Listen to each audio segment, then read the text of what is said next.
Now let's meet this incredible, incredible panel. Beverly Glaze-Johnson, a proud Nashville native, is dedicated public servant and licensed social worker. She's been doing social work for 25 years or more. She champions health equity and civic engagement. Her commitment to the marginalized community sets her apart as an amazing leader. She serves as the director of the Ryan White Part A program, and her extensive work in grassroots voter mobilization.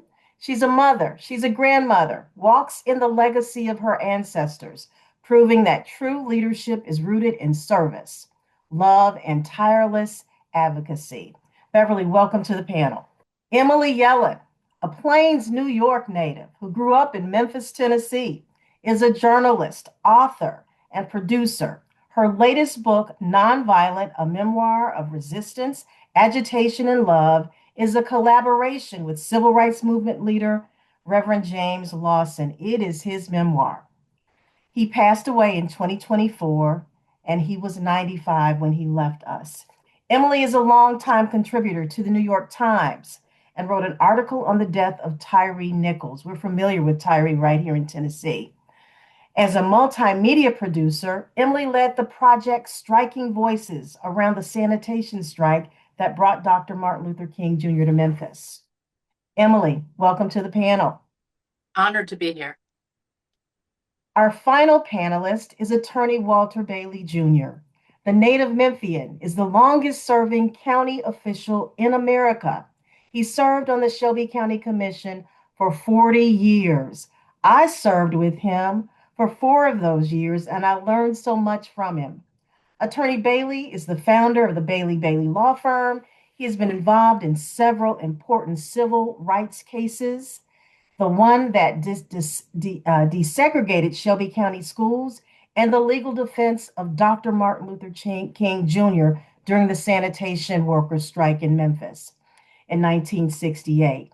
But let me just say, he also has his name on the building. The criminal justice building here in Memphis, Tennessee, bears the name of attorney Walter Bailey. Attorney Bailey, welcome to the panel. My pleasure. And I deem it an honor indeed, of course, being a participant. Thank you, Attorney Bailey. Let's get to it. At this point, I just want to know, and any panelist can take this, what does Martyrs Day mean to each of you, and why is it important that we continue to recognize those who sacrificed for justice?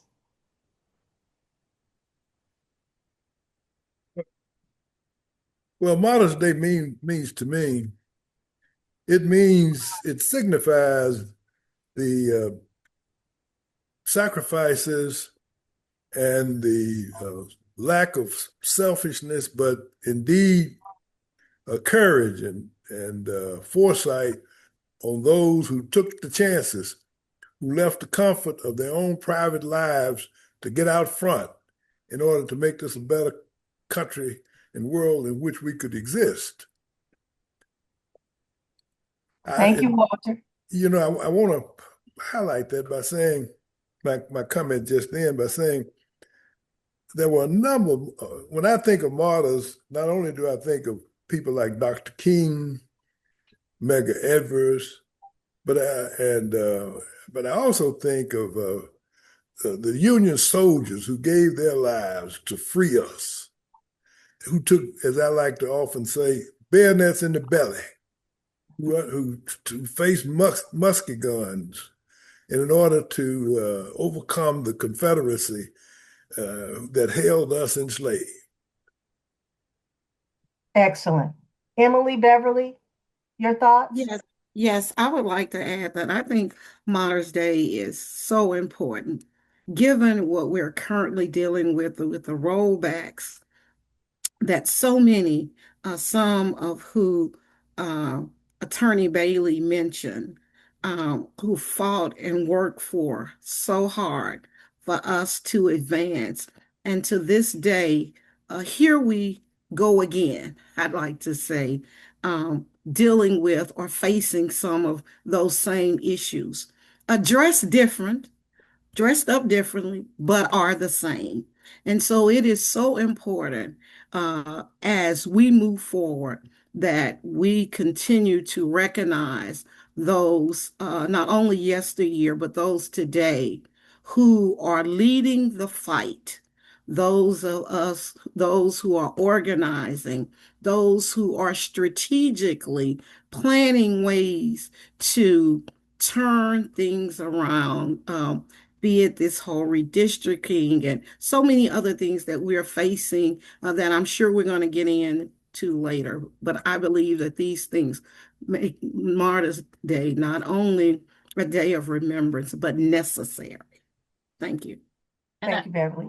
I would say Martyrs Day to me isn't just people who've died for the cause. It certainly is, but I think it includes so many people who didn't set out to be martyrs, and maybe didn't even want to be martyrs, but because of the circumstances of this country and where they found themselves, they stood up in a moment when they had to, and we call them martyrs because of the sacrifices they made. I'm thinking of one of my great heroes, Ida B. Wells, a Memphian, maybe Mississippi, but we claim her. And, people like the sanitation workers. When I interviewed a number of the sanitation workers, one of the things I found out is many of them, and one of them in particular, was from the same town, from Money, Mississippi, as Emmett Till, and they were the same age. So when you think of the sanitation workers and what they lived through, and they were the same age as Emmett Till, right? So you can see in some of these sacrifices, the people who went on and carried on their work. And I think that's what we're all here to do. And by honoring the people who have gone before us and sacrificed, either willingly or not, and either their lives or their livelihoods or whatever, I think it's really important to recognize that they're not just to be honored. Their work is our work, and we have to carry on for them and because of them. I love that, Emily. And Walter, you represented Dr. King, and during that sanitation strike back in '68. What did you learn about the personal cost of him standing up for justice? Well, he never looked upon it as a personal cause. He was so thoroughly motivated about being in the forefront of effectuating and accomplishing justice. He never paused to look at the cost, even. Now, he was fully aware of the death threats that were always looming, and he wasn't naive to that. But he just said, death threats or no death threats, I'm marching on. And that was, and his main intention was, which was very successful, was to incentivize the nation. That was his main focus. And that was highly accomplished. But for him and others like him, of course, there were a number like him who stood with him. Roy Wilkins, as an example, he wasn't as, should I say, noted as Dr. King, but it was very important. Bill Lucius of the labor union giant.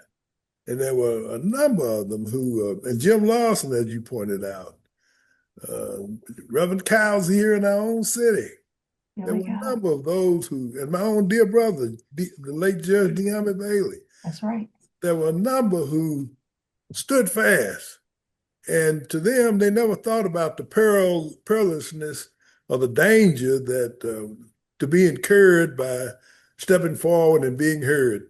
They were so passionately motivated that they neglected to think of their own personal safety. They just moved on. There was one martyr in Massachusetts, William Lloyd Garrison. I never will forget it in my history courses. Who was dragged through the streets of Boston by his neck because he was such a fierce abolitionist. And there were a number of abolitionists who fought like the Dickens for us. And that's what makes it so shameful that here we are again, looking in a state of political climate where it seems where we're being divided. And the whole objective, of course, is to divide and conquer and to dominate and control.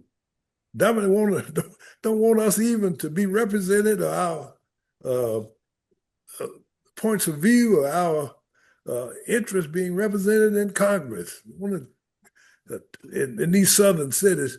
And we got to bear in mind, I would have thought that Tennessee would be one of the last states that would want to be tagged as want to retreat back to the early days, because the Klan started here in Pulaski County, right here in Tennessee.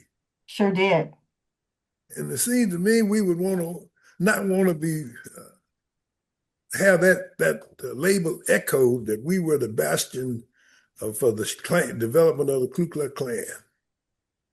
Well, it looks like, some folks in our legislature don't care much about that, Attorney No. Bailey. They want to take us back. And so, Emily, having interviewed a lot of the sanitation workers for your project, and then working with Reverend Lawson, what took you about 5 years to sit down and have a conversation with him for this memoir.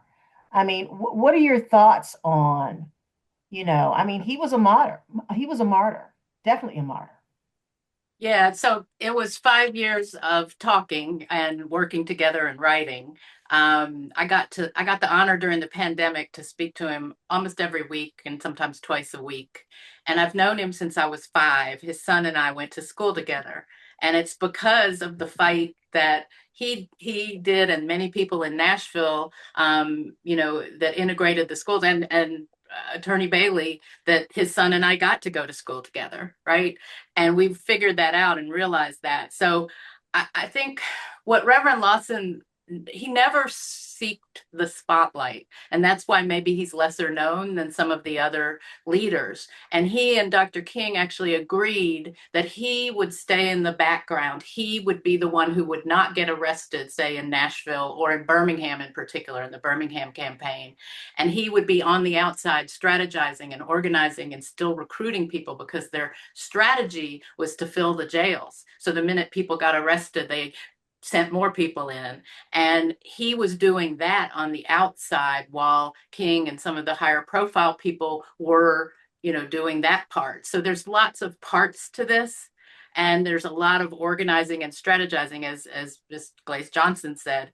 It's not just, I think we sometimes think, oh, they wanted coffee, and so they sat at they wanted a hamburger, so they sat at the lunch counter, or, Rosa Parks was tired, all of that. But it was strategy. It took a year to plan the Nashville sit-ins, and that was the first time that the movement had desegregated an entire city. So these things, I think it's a lifelong struggle. And one of the most, there were so many touching things I learned, but at a certain point when he was 90, Reverend Lawson said he realized he's not going to see the beloved community. He had spent 95 years, it turns out, working toward that, right? And when Dr. King and he had a conversation at an SCLC retreat in 1967. They used to go on walks together because they were very alike. They were the same age. They were third generation clergy. Reverend Lawson was Methodist and from the North, and King was Baptist and from the South, but they had a lot of affinities. And they had a talk about how we knew that the beginning of the movement, what we had to do was get rid of segregation just so that we could get economic equity. And that was always their goal. And that was their long-term goal. But they couldn't even begin to do that without desegregating these cities and towns. And so that was sort of, they said, okay, here we are, it's 1967. Our next big, vision is we're going to work on eliminating poverty. And that is still a struggle, and certainly here in Memphis. And I think that's some of the reason, if you look at the poverty rates in 1968 compared to now, they're fairly similar in Memphis. And I think that is a choice by our society, by our government, by our city, by our state, by our nation. In the richest nation in the world, there should be no poverty. And that's what Reverend Lawson really, I think, was all about. And he spent 56 more years. He got 56 more years on earth than Dr. King. And what I said at the beginning about we have to carry on the work, he did the work that I believe Dr. King would have done had he lived. They both really wanted to be pastors, as Attorney Bailey said. That was how they saw their role. So Beverly, I mean, when you think about Nashville too, and all of the history associated with Nashville and the sit-ins, Diane Nash and others, um, what are your thoughts around all of that history and all of those people who fought so hard in Nashville, and you're doing the work now? How do you think it is so different, or is it different today? You're on mute, Beverly.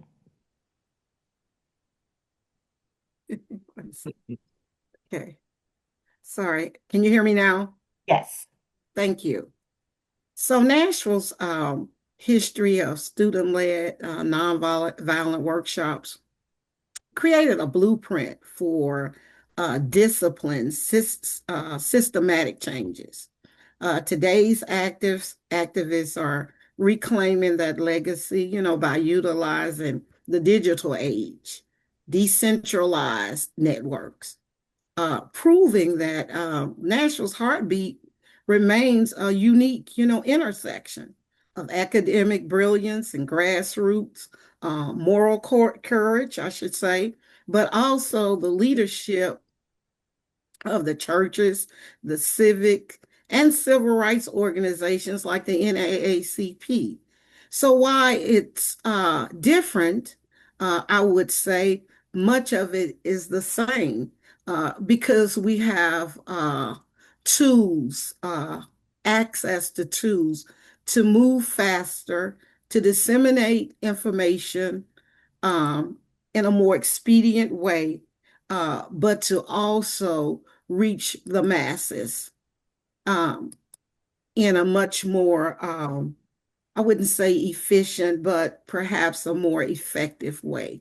And so I don't know that I think that a lot of it has changed. Again, I think it's the tools that we have access to and the way that we are able to do things more systematic and again the digitized space, I should say.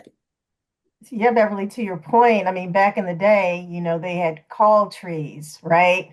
Get Yes. on the phone, make the phone calls, make sure people, would get to the meeting. Today, to your point, with social media, it can be so immediate. President had me working hard. I was out of town creating graphics for a town hall. I think we got out on a Saturday for a Monday night event and it was packed. So to your point, that immediacy now is so important when you're trying to activate and advocate for different issues. And so President Sweetlove has a question in the chat. Let me pull it up real quick. What can be done or said that will unite leaders as Lawson and King were united, as Ben Hooks and Vasco Smith and Jesse Turner were united? What can we do today to try and get leaders united? Sometimes people are in their silos. How do we pull people together now for this work that we have to get done? I strongly feel the way that we pull people or bring people together is that I think it starts with a simple way of collectively coming together. I think that there is a lot of good work going on in various communities, various areas, but again, the silo uh, effect or impact stifles us. And I think it confuses the community because it has to be streamlined. And again, I think the way that we do that, there's no other way to do that but to collectively come together, figure out how to do a few things with organized groups. And the groups have to be a collective of younger folk, older folk, people, who've been in the movement, people who are, just entering it or currently working on it, churches, um, again, civic and civil rights organizations, just all who are sincerely interested, but also, I have to be honest, but careful who is a part of the organizing. And believe it or not, a few years ago, attending a state conference, I heard Miss Sweetlove make sure we understood that part. Attorney Bailey, you mentioned, some of the legal challenges that we're having right now in this country, specifically here in our state. What legal battles in Tennessee reflect some of the same courage shown by those who marched and protested in the streets? Are there any that you can think of right now that's timely? Well, the legal battles that we are facing with now is the strong effort on the part of the white leaders across the state, the so-called Republican mega leaders who pay homage to Trump to dismantle and put us back where they think we ought to be. And they make those decisions. Keep in mind that you got to understand what develops them, those sort of attitudes. It's a culture behavior. And we call it cult, but it's cult, culture, and tribal behavior that they develop, and it's dangerous. To be honest with you, I mean they don't play games when we can see how they mistreat those hardworking immigrants who come here and try to develop a decent life, and they treat them as if they're peasants, as if they don't belong here, and that they're not human, and that they're subhuman, like the same way they viewed us. And so the point is that we've got to organize, and we are organizing. But we also, as I quickly point out, we also got to make sure that we turn to the allies that we constantly relied on, the students and the people of the like ACLU, and not to mention our own church leadership. Those are the sort of people we got to turn to. And we got to, when I think of Cheney, Goodman, and Shriner down in Mississippi, who gave their lives, they were just a symbol of the number of kids who came from I call them kids, they were young people, but they came from the north and the east in order to help us have the right of freedom, and the right to vote, and the right to be treated as humans. And they gave their lives. I mean, took gunshots to the face and buried in dams where their bodies wouldn't be discovered. And so there are people out there of those same martyrs. They are real martyrs. There are people out there. They're not the only ones. There are people out there who are just like your dad, Emily. Yes. There are people out there who are willing to and they don't do it on the basis of race. They do it on the basis of a belief in democracy, and a belief that all people are created equally. And those are the kind of people that we need to enlist and to encourage to join us. My parents taught me that, like Fannie Lou Hamer said, nobody's free till everybody's free. Absolutely. So it's all of our fight, and it's all of our win when we win. Deidre, if I may, I want to address the question you were asking each of us. Yes, please. I think what I learned from talking to Reverend Lawson and learning about his life and helping him write about his life is that we talk about the unity, and certainly there was unity, but there were people with different aims and different tactics and different goals, or different tactics mainly. And one thing he said is, while he might not subscribe to people who don't endorse nonviolence, and nonviolence is a discipline, as Ms. Glaze-Johnson said, it's a training, it takes sacrifice, it takes training, just like the military. It takes the willingness to die for your country, for instance. And yet he said, I never ever criticized them publicly because we were in the same fight. And so he understood where some of the other ideas that he might not agree or subscribe to, but he understood where they came from. He said, America, the United States of America, is the most violent country in the history of the world. And, you can say we're the only country that's dropped an atomic bomb. We have more guns than humans in this country. And of course, the legacies of, he said there were three original sins of America. In kidnapping Africans and in bringing enslavement to America, stealing native lands and killing people. And the third, which I think is really important, he said, is a morality morality that justifies burning women at the stake. And if you think of those three things, everybody working against that is actually, whether we're unified or not, we're all doing the work.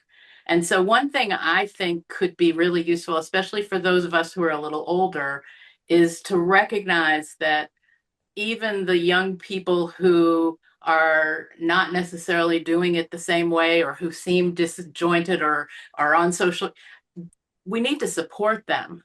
We need to love them, is what Reverend Lawson would say, leading with love.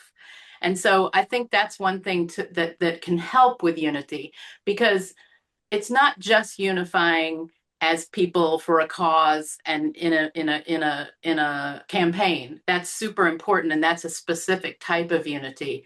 But I think recognizing ways to bring people in and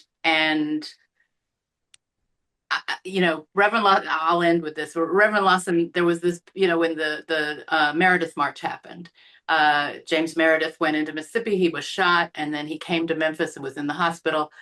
Dr. King called Reverend Lawson. Reverend Lawson's church, Centenary Methodist Church, became the headquarters of the march. And then they marched into Mississippi, and all the leaders came in one day. And Reverend Lawson went in his station wagon and picked them all up from the airport: Stokely Carmichael, Martin Luther King, everybody, James Farmer, and they came. And when they got to Canton, I think it was, where Stokely Carmichael said Black Power, this became the story. And I know, as a journalist, I covered the South for the New York Times. I know how that works. It's a great quote. It's a great thing. There's a divide. There's a way to talk about that. But what he said is, we all laughed, we argued, but we laughed together. We have a photo in the book of Reverend Lawson, Stokely Carmichael, that was his name at the time, and Dr. King laughing together. And so just recognizing that joy and fellowship and all of that is part of organizing. It's not just martyrs and death and, terror, because you are dealing with terrorists. And I'll say this as the white person on this panel, it's white terrorism. And that was what this country was founded on. And I'll say it even further, as a woman, it was also patriarchy. And recognizing those things. And I think that people now that are younger are really aware of that. If you're on social media, if you're on Instagram, there are so many young people who are well educated, understand the history, and are doing the work. And it's up to us to support and as you said, Ms. Glaze-Johnson, it's intergenerational. It has to be. So, Emily, you mentioned, Reverend Lawson was all about, like Dr. King, nonviolence. In this environment, though, Beverly, if you look on national news today and saw what happened in DC with the white nationalists getting on the train, marching with the Confederate flag and the US flag yesterday, More people are becoming more emboldened, and young folks, I don't know if in today's young folk really respect nonviolence. They don't. They're more apt to want to jump and move. And so what are your thoughts around why young folk may consider the nonviolent movement and in advancing the advocacy work? What are your thoughts around that? So, young folks considering the nonviolent path, I think that's going to take some work. And I think that you've made an excellent point in your intro to the question, in that our young people have seen so much violence, you know, be it in their community, in their schools, but the violence that's perpetuated in cinema, on TV, again, talking about the digital age, on line, and all of that. I think that it would really take some work, and to help, I guess, to minimize at best nonviolence. Again, if I think about, some of the recent incidents, whether there was, police enforced murders, or, murders of someone of another race, and immediately, that's what many of the young people turn to.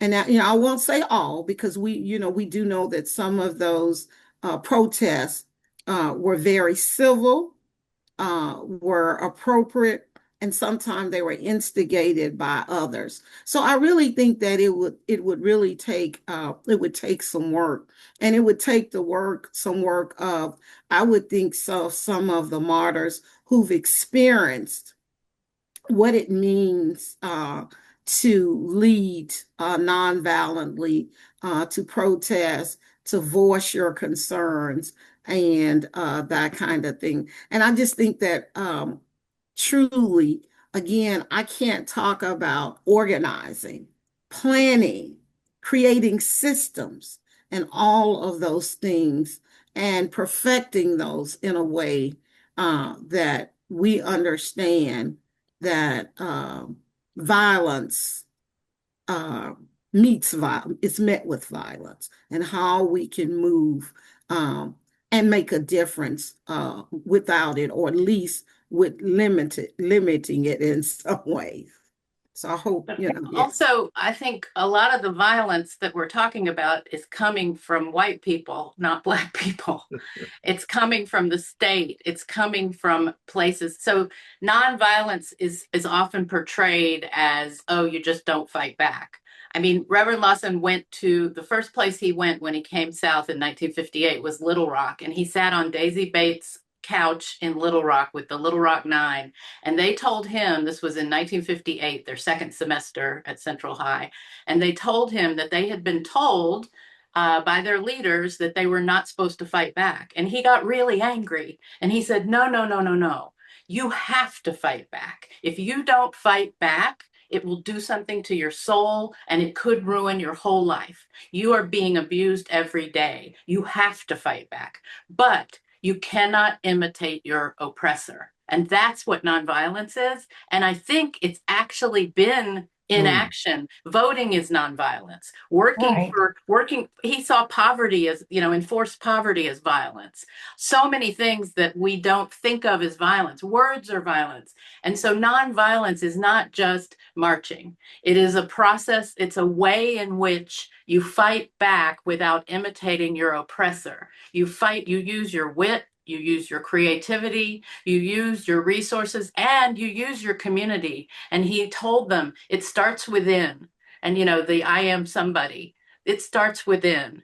And then it takes seeing your neighbors and your community. And then it takes loving them, and loving is where it starts.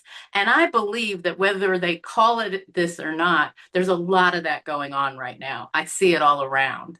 And so I wouldn't say that young people aren't. I think you're right that the idea that they've been told to pill up their pants and respectability politics is what they see nonviolence as. But in reality, what's happening right now is nonviolent resistance and direct action. So many places. Attorney Bailey and Emily, you both, live in Memphis, so you're both familiar with the story around Larry Payne, Elton Hayes, and of course Tyree Nichols. Would you consider with the way these individuals lost their lives, that they were martyrs? I wouldn't characterize them as martyrs as such. They didn't put themselves in a position or a posture voluntarily to be key or to take the risk. And so I wouldn't equate that with martyrdom. Okay, okay. Emily, your thoughts? So, yeah, this brings up like what is a martyr, you know? And Mhm. I hear you, Attorney Bailey. They didn't set out to be. I think if you look at Echo Cole and Robert Walker, what I say about the sanitation work is four people gave their lives during the sanitation strike. Echo Cole and Robert Walker were the two workers who were killed on February 1st, 1968, in the back of a garbage truck that that malfunctioned because it was old and hadn't been serviced by the city, and they were crushed to death. I interviewed their daughters. Their daughters are still living, and their daughters are living with their deaths their whole lives, and they were crying 50 years later about it. And so, is that martyrdom? Are their daughters martyrs? You know, those are Mm. the questions we can ask. Larry Payne, his sister, cries every March. She feels it, and we've talked many times during that. And so it's a question of who is a martyr and what is martyrdom. I hear you, but I would say they certainly sacrificed their lives, and it was in the midst of what it was because they were Black men. Let's just put it that way. It was because they were Black men, and there are Black women as well. And so I think if we have different ideas of what martyrdom is, they could be included. But I hear you, Attorney Bailey, in the sense that they didn't set out to sacrifice. Question in the chat. Our churches, and this is from McKinley, our churches used to be at the forefront of the civil rights struggle. They organized, they provided places to gather, drop off and pick up, etc. Today, they have other agendas. What are your thoughts on that? Anybody have any thoughts on that? Well, I think there's an ongoing effort and numerous uh, involvement by the clergy members.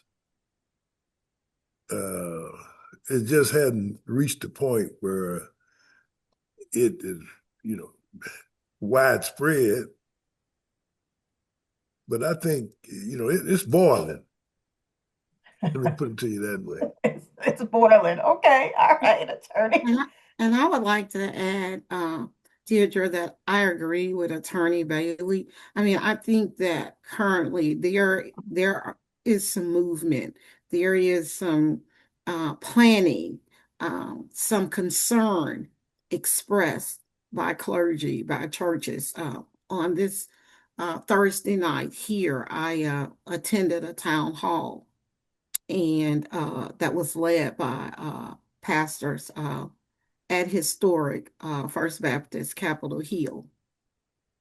Uh, Pastor Freddie Haynes and uh, Michael Eric Dyson and several former president of the National, I'm sorry, American Baptist College. Uh, Pastor Forrest Harris was there. Dr. Forrest Harris was there. So I do think that there is some movement. I think there is some traction. I think, as I mentioned early on, it is to find a path. and to figure out how to bring everyone together, because there are a number of different organizations and groups who are doing things, particularly in preparation for the fall election.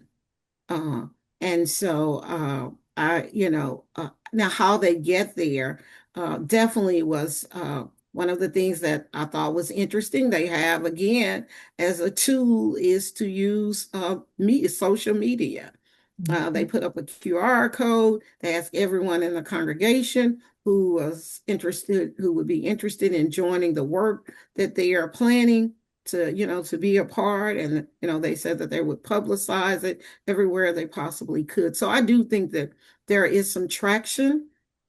And I think that there are going to always be more than less who will help move the needle. We will see it. I do believe that we will see it as the days and months ahead.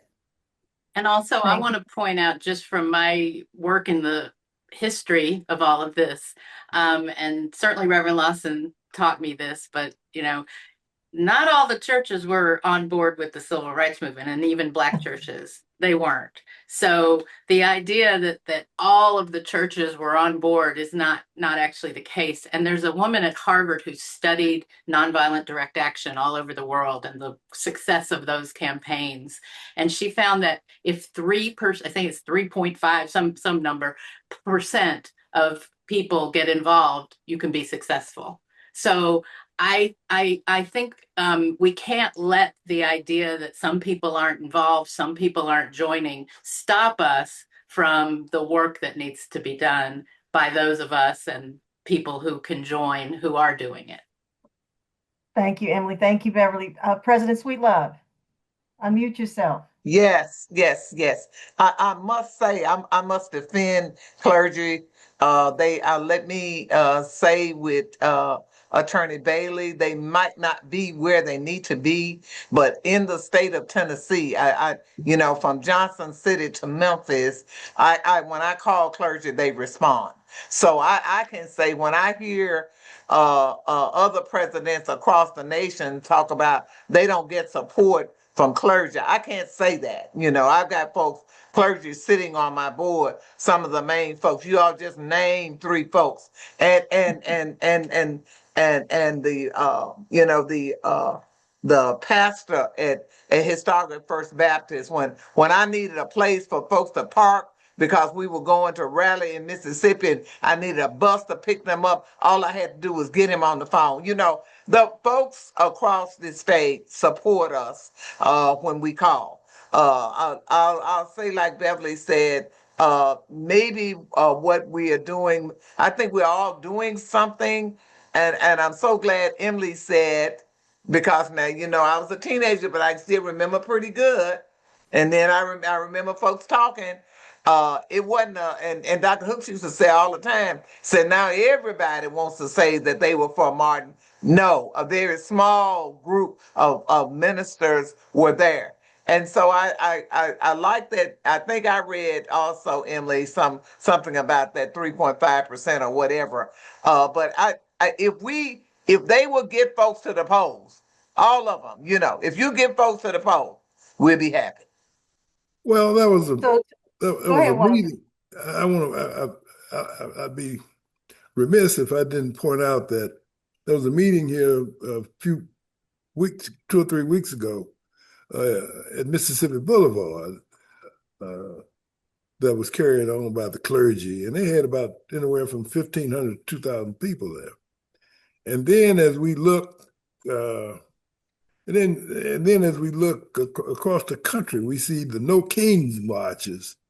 And it's been quite a while since we've had those kind of experiences. And you have people who are fighting for the rights of the immigrants and against the mistreatment that they are receiving. So I tend to think that the efforts are being revived.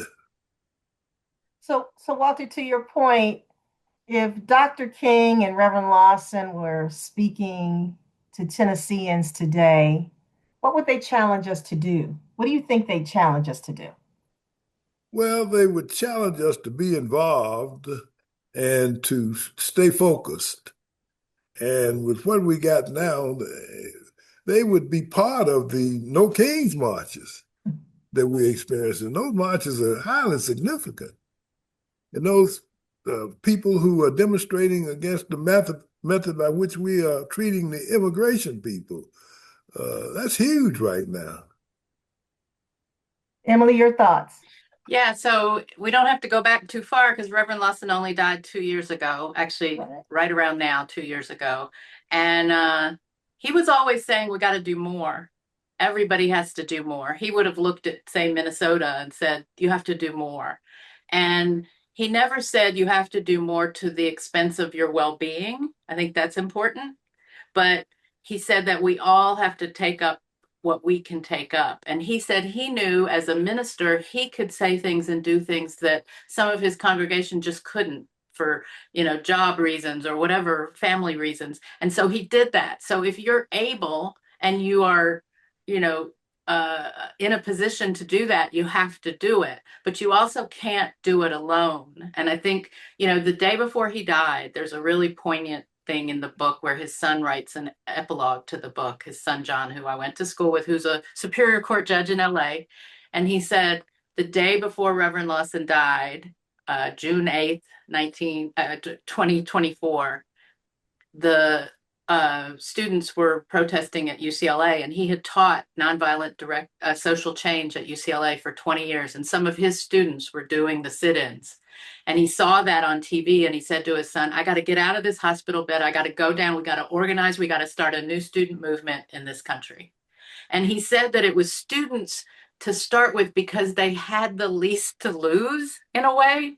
And that that's why they're often at the forefront. They see the injustice and they're not part of it in the same way that those of us who have mortgages are, for instance, And so he saw that, and he also saw that then, intergenerational work is so important, and obviously interdenominational, and for people who aren't religious. And so it's really just extending that sense of community to people who want to see a world that does not yet exist and want to work for that. I want to I don't want this program to end without acknowledging martyrs such as Miss Good up there in Minnesota. And the gentleman up there, Alex Preddy. Alex Preddy. I mean, those are martyrs. Can you think how Preddy exposed himself to the violence and stood his ground? That's martyrdom. Yeah, absolutely. Thank you. Beverly, I need to ask you this question because I know we only have about 8 minutes left in this very excellent discussion. How do we inspire young people to value courage and service in an era of division and misinformation? Because they're our future. To Emily's point, they were and continue to be on the front line in a lot of these movements. So with so much division and misinformation out in this country, what do we need to do to keep them engaged? So I think where we should start in keeping them engaged is first inviting them to be a part of the work. Oftentimes, when the building of this kind of work is happening, it is usually, and we need everyone, make no mistake. It's usually seasoned people, experienced people who are invested, and that there are young people who truly want to be a part. They just don't know where to start, how to start, and some not even who to contact. So I think that what we do is that we start by building something, by inviting them. I think that another thing that we do is that we start by bringing these young martyrs, these young leaders to the table who are representatives of who they see what they can see and how they can see themselves someday. Love that. I think that's the other part of it.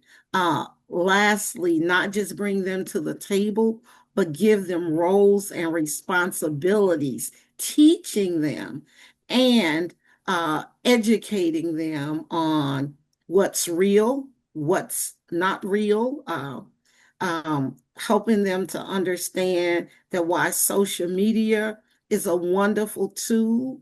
It's great to have. There is good and meaningful information, but how to help them to understand the difference between what is factual and what is not. And to help minimize the confusion. And once I believe that we can get those things worked through, then I think that we will build a community, a state, cities, neighborhood of amazing martyrs. They are there. They just need the guidance. Love that. Anybody else? Emily, I would Walter, say, any I would thoughts? say definitely I agree with everything you've just said. And also let young people lead. Don't feel that they can't lead, because I see now who's leading, and it's younger people in general. And that's what Reverend Lawson always did. He recruited Diane Nash, John Lewis, Bernard Lafayette, Marion Barry. He worked with Janetta Hayes, Andrew White, Kelly Miller Smith, all in Nashville, and many others who then went on to lead all over the South in the movement. And so not just letting, but helping, supporting, and pushing young people forward. That's what he did, and that's what I think we all need to do, because the most creative ideas, in my opinion, are often coming from people who are the youngest. Walter, Not exclusively, but just, yeah. love that. Walter, as we wrap up this very amazing Martyrs Day celebration conversation, I want you to complete this sentence for me. The greatest way we can honor the martyrs of the civil rights movement is to do what? Get involved and don't hesitate to get involved. Don't have excuses. Don't be like the Germans who looked the other way and didn't get involved and witness the atrocities and say, well, that's not anything I can do anything about. And consequently, we know what happened over there in Germany. And the same thing can occur here. Thank you, Attorney Bailey. Emily, your thoughts. How would you end that question? Say it again. The greatest way we can honor the martyrs of the civil rights movement is to Obviously carry on their work, but also I think it is to recognize that it's lifelong work, no matter how long your life is. And there will be ups and downs. You will get discouraged. You will be dispirited and disappointed and all of that.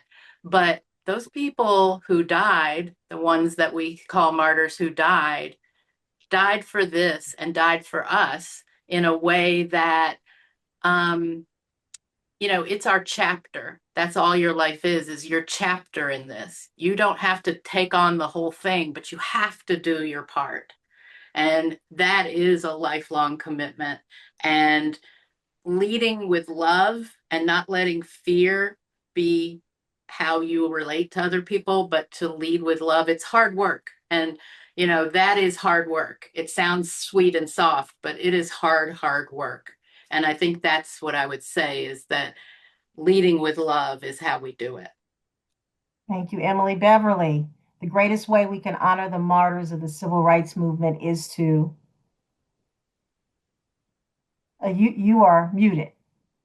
The greatest way that we can honor the martyrs of the civil rights movement is to continue to not just honor the monuments, but find ways to share those stories, uh, um, memorialize them through their remembrance, but also ensure that we communicate the significance of their work with a reliable teaching, not something made up, something fabricated, but those things that are very true and honest. I think that's the way that we honor those who have gone before us and who've made such huge sacrifice so that we can experience some of the things that we are experiencing today, and that we never ever allow those stories, those actions, that dedication and commitment die with them. President Sweetlove? President Sweetlove? Thank you, Deidre. This has been awesome. This has been awesome. But I think the way you honor them is to keep pushing. I agree with everything everybody has said, but I think you keep pushing. And I think you keep bringing other people in. And especially you all talked about young people, but we have chartered 3 new youth and college groups this year. So you keep bringing people in, keep inviting people to the table, keep not being a respecter of person. And I think you keep mentoring other people. I would not be in this role at all were it not for, I'm going to name 2 folks here, Nola Walker Bond, Cynthia Rawls Bond, Maxine Smith, Velma Lois Jones, Ben Hooks, Warner Dixon. I would not be here. There would not. I didn't even see myself doing this. But they gave me a place for my passion. And my son said, "I've lost my mind and I don't want to quit. I'm ready to quit, but I want to make sure that I turn this over to other folks that have the passion, because somebody has to keep pushing at it. And we're the people. I mean, when we go look for somebody, we are the people." Thank you, Madam President, and thank you to this fabulous panel. What a wonderful way Awesome. They were to awesome. have our inaugural Martyrs Day celebration. Thank you, Emily Yellin. Thank you, Walter Bailey. Thank you, Beverly Glaze-Johnson. And of course, thank you, Madam President, for allowing us to do this on tonight. To our NAACP members that are watching, thank you for viewing. And we hope you have a great, great night. Madam President is going to make this video available. And so anyone who didn't get a chance to see it, or those folks that are watching and want to share it, please do. Everybody have a great evening.